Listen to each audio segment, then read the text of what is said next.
अस्सलाम वालेकुम मोअज़्ज़ज़ नाज़रीन गिरामी। आज की इस इंटरेस्टिंग वीडियो में हम एक नया मुद्दा लेके आए हैं। ये औरत एक और औरत के इंतकाम में खुदाई का दावा और नबूवत का दावा करके बैठी है।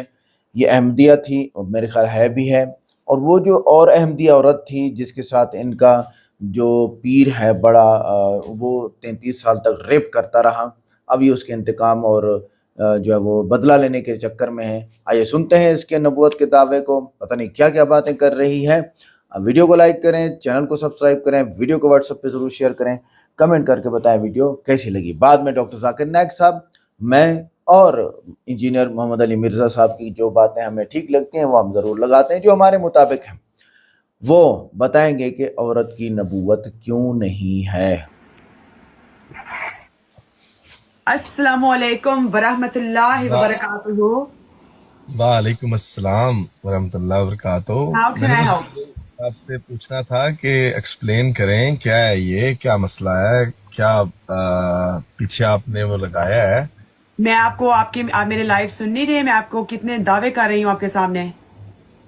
नहीं, थोड़ा सा बताएं कि, लेकिन अच्छा वो मैं दावे तो आपके सुने मैंने जीसस के, हाँ लेकिन ये जी पीछे आपने वो जो तस्वीर लगाई है इस पे हाँ आपने क्रॉस क्यों किया, तो क्या का क्या खुदा मामला ताला है। ने मेरी आइडेंटिटी जो है मेरी जीसस वाली, उसके साथ जीसस को मिशन भी दिया गया है। एक तो जस्टिस लेके आनी है और उससे इस आदमी को मैंने उसकी कुर्सी से हटा के ही छोड़ना है। और अगर मैं ना हटा पाई तो फिर मैं शैतान, अगर मैं हटा पाई तो मैं खुदा।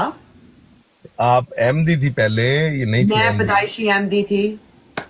आप पैदाइशी अहमदी थी। जी और ये निदा नसर का आपने जो रखा है साथ में, उसका ये भी क्या खुदा मामला ताला ने आप कहा कैसे उनकी जान। तरफ से, अब उनकी तरफ से अब ये जस्टिस उनकी तरफ से आ रही है। तो उन्होंने मुझे बहुत जोर जबरदस्त से कहा है कि जितनी लाइट तुम निदा की केस पे ला सकती हो तुम लेके आओ, ये तुम्हारा काम है। पूरे रमजान में तुम्हें मैंने कहा है, तो अब मैं किसी और की क्यों सुनूं जब मुझे खुदा आप निदा नसर को जानती हैं, आप मैं उसके साथ। पर्सनली जानती, लेकिन उसकी माँ जो जो दुआएं कर रही है वो तो खुदा ताला को ही पता है ना, मुझे क्या पता है। मैं तो उनको पर्सनली जानती नहीं हूँ।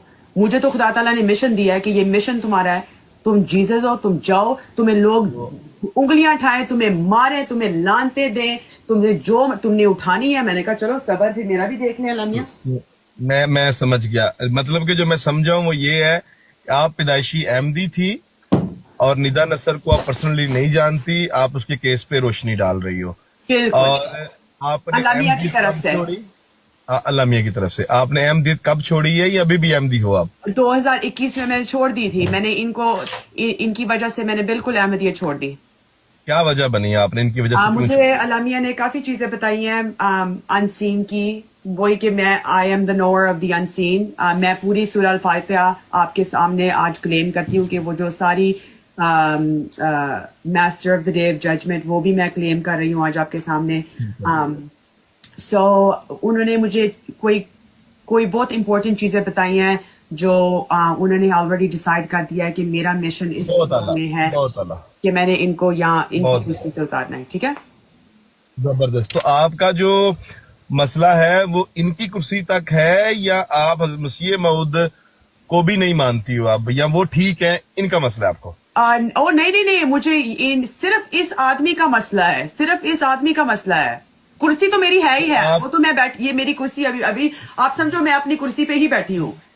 मैं आपको एक कुर्सी पे बात, बैठी हो, हाँ तो मैं आपको ये तो बता रही हूँ कि आप मैं, इसका मतलब ये है कि ये झूठ आप है, ये आप मुनाफिक आदमी है। आप मानती हो जो जो बानी थे, जो जिन्होंने जमात बनाई, उनको आपका बिलीव है वो ठीक थे। हजरत मिर्जा गुलाम अहमद, हाँ जी, वो नहीं ठीक है। मैं बिलीव नहीं करती वो ठीक थे, लेकिन मुझे, अगर मुझे सारों में से खुदा ताला ने एक बहुत अच्छी खबर दी है। उन्होंने मुझे कहा है कि हजरत मिर्जा ताहिर अहमद जन्नती आदमी है।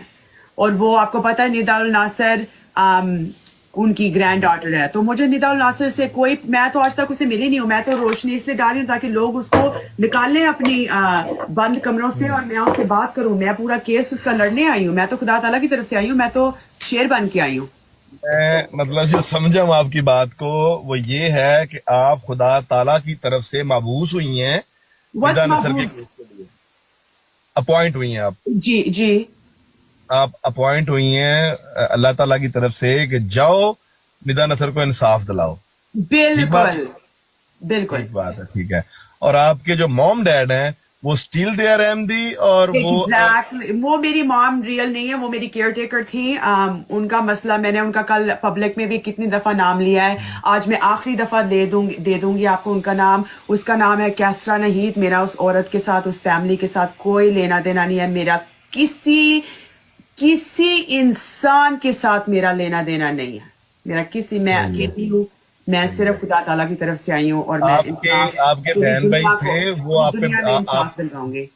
आपके बहन भाई थे वो आपको बिलीव कर रहे हैं या वो अभी नहीं, उन्होंने मुझे रिजेक्ट कर दिया था। मैं इनको कब की कह रही हूँ, तो अब आई गेस वो वही बात होती है ना, अल्लाह ताला कहता है सब्र करो, ठोकरें खाओ। बड़े बड़े नबियों ने ठोकरें खाई हैं।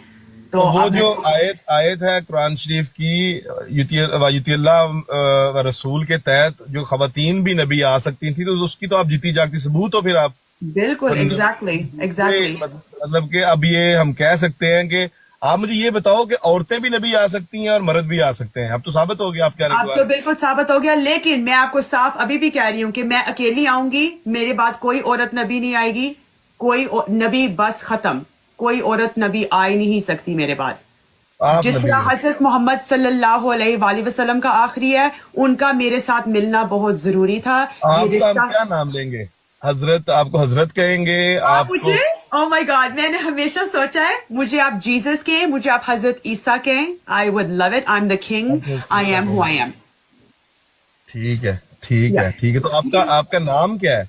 आप कैसे हम कहेंगे आपका?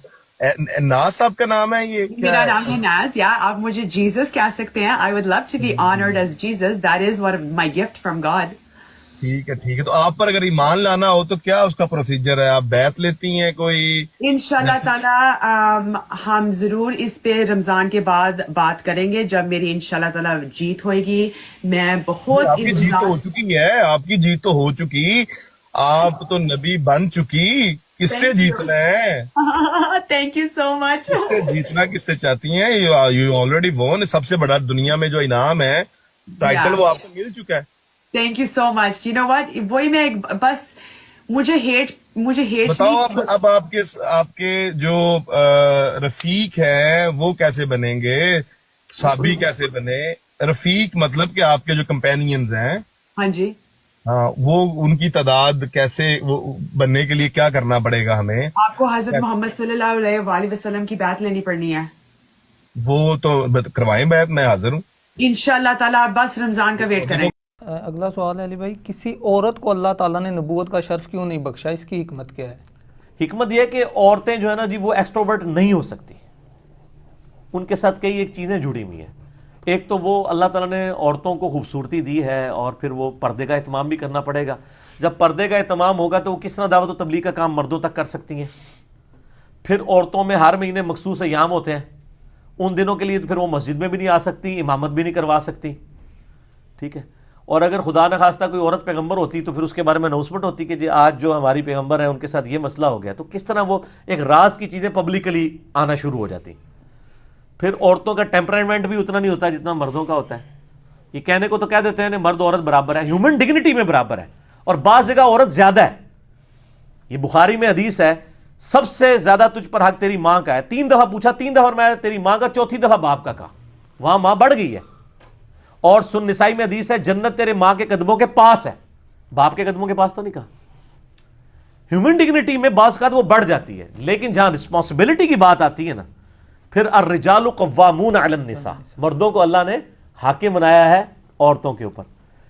तो वो ये मामलात को फिर इस तरीके से लेके नहीं चल सकती औरतें। अगर उन औरतें पैगंबर बनाई जाती तो वो उनको, यानी एक्सट्रोवर्ट जिंदगी तो नहीं वो गुजार सकती, वो तो इंट्रोवर्ट होती हैं। उन्होंने 4 दीवारी के अंदर रहना है, बाहर भी निकले। ये जो कहते हैं ना बराबर है, इनसे पूछें ये औरतों और मर्दों के ओलंपिक्स की गेम लादा क्यों होती है? आज तक तो नहीं हुआ कि मर्दों की हॉकी की टीम का औरतों की हॉकी की टीम के साथ मुकाबला हो।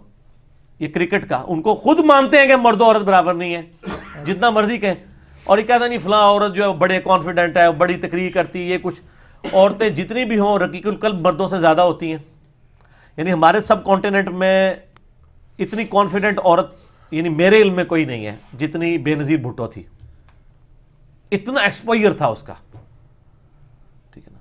वो फौजी कहते हैं जी बाकी प्राइम मिनिस्टर तो हम उनको प्रेजेंटेशन देते थे ना, तो वो तो खाने पीने की चीज़ों की तरफ इशारा, मतलब वो उनका ध्यान रहता था। लेकिन बेनज़ीर भुट्टो के सामने जब हम प्रेजेंटेशन दे रहे होते थे ना, तो हमें पता होता था कि प्रेजेंटेशन खत्म होगी तो वो कहेगी सफ़ा नंबर 30 निकालो, उसमें ये फलाने के स्पेलिंग गलत लिखे हुए हैं, यहाँ प्रेपोजिशन गलत लगी हुई है।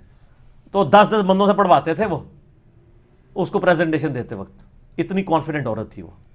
लेकिन इफ्तिखार ने जब जवाब दे प्रोग्राम में इंटरव्यू किया और कहा कि आप प्राइम मिनिस्टर थी और आपके भाई को कत्ल कर दिया गया, मुर्तज़ा भुट्टो को, तो वो गुफ्तगू करते भी रो पड़ी और वो स्पीकर उतार के चली गई वहां से, उससे जुबान ही नहीं निकली, बात ही नहीं निकली। यानी औरतें रकीकुल कल्ब होती हैं, वो यानी सदमे को उस तरीके से बर्दाश्त नहीं कर सकती जिस तरह मर्द कर सकता है।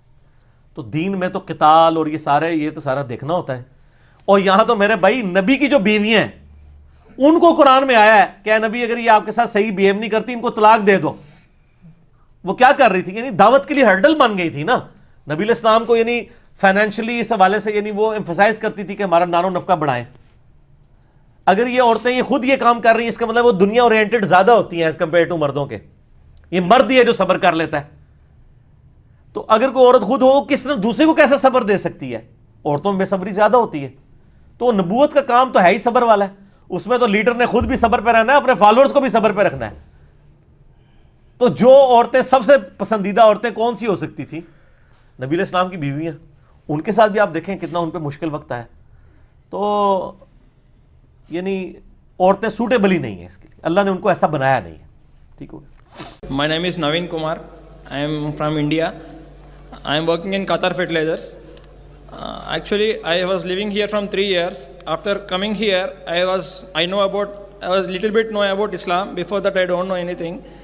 So from the colleagues, I learned this is the Islam, like this religion. So I read the full Quran.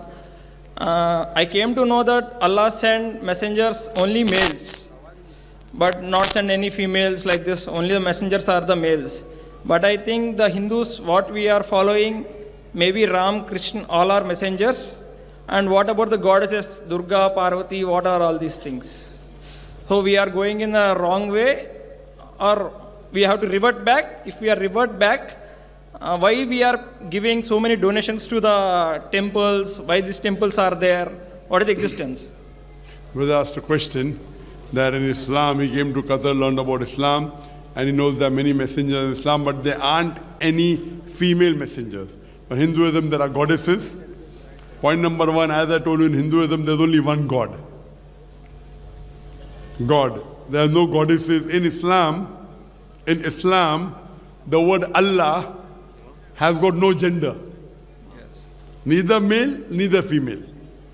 Allah is uncomparable.